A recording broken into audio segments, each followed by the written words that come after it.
So it's great because you'll play the game, then you'll get to go see the movie, and you really get two stories for the price of one. In this huge epic, if you don't have the room, really, to explain some backstory, you cannot escape your destiny. I can escape anything. Like Butcher Bay. You can then take ideas that you don't have time for in the movie and now incorporate them into the video game in a cool way. The pit looks like a way out. So now the video game player is experiencing story firsthand in an intimate and interactive way. Maybe you got what it takes, Riddick. You don't know so much about him, and that's interesting, and that's something that we get to tell in our game, is more about his background. Riddick is like the evil character, but not really. We're gonna kill you! Very tough guy. He's extremely on his own. He's a loner. He's a lone wolf. He's a hero. He's not a super-powered guy, but he almost has superpowers. You get this feeling from the character that he can do anything. It's like in the movie where he just dislocated both arms to get free. He doesn't really care. It ain't the fall that gets you. He also has these features that make him good for a game. You have been blind for far too long. But your world is about to get more colorful. He has his Riddick eye shine. He has his story about his previous life. Mystified character in a way. So he's really good and fits the game perfectly. What do you see? Everything. But even the best games can fall flat.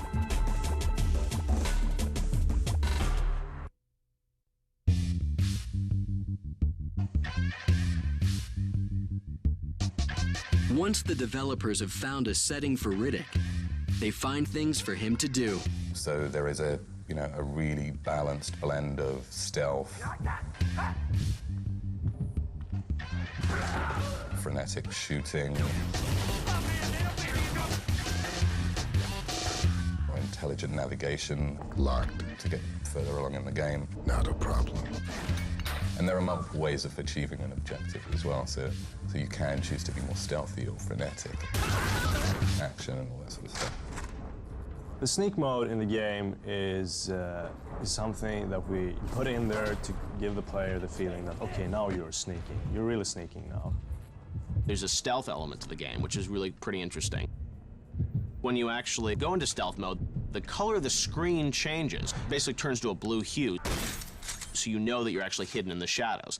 It's kind of nicer to do that as opposed to having a whole bunch of icons on screen. You must be here somewhere. You don't have all these sort of, windows all over the game screen to mask the environment. Someone's here. I'm gonna check.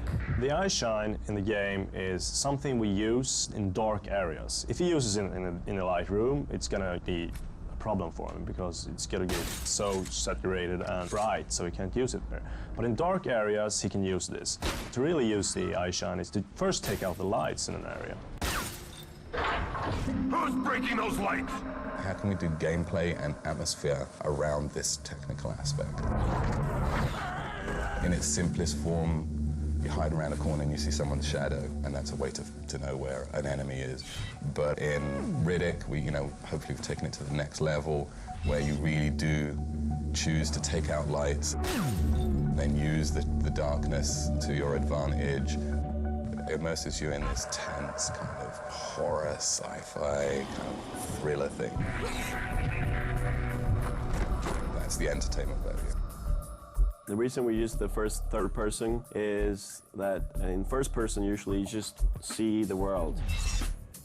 We implemented that you can see your own body to get the more feel that you are the character, and also that you get to see Riddick when we go in third person, when he climbs.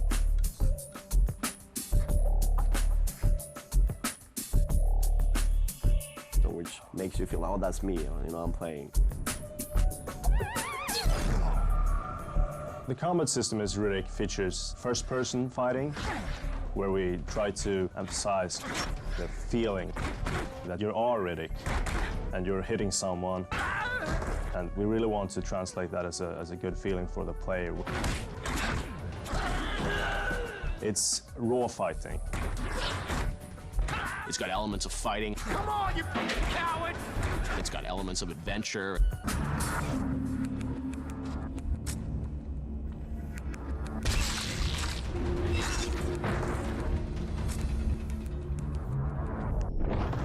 It's got elements of storytelling.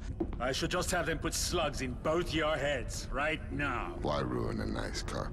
And when you put it all together, it's one of the most anticipated games of the year. I expect things could get ugly. I'll be disappointed if they don't. The team at Starbreeze knows they need a look that is just as cinematic as the film it's based on. The technology in Riddick is the latest stuff you can see today. It's really using all the powers in the consoles and gives us an engine that can take care of the graphics and detail we really want in the game. I think what makes the Riddick engine interesting is the visual look of it. When you see that game on the screen, you say, wow, what is that? I've never seen those kind of graphics before. First of all, it's a stencil shadows, and we are using normal maps. What normal mapping is basically adding more depth and texture to a character, and it makes it more realistic, more like life. The shadows look more detailed and more intense, and therefore when you look at a normal map character, you automatically say, all right, that's more like reality, that's where games should really go. The tone of the game and mood is to really feel like Riddick. The character building is extremely important. You want to feel that you are this character. The best way of doing that is to, first of all, that you see yourself and it looks really good and real, that it doesn't look like blobs on the face. It's just a really, really detailed face of Riddick.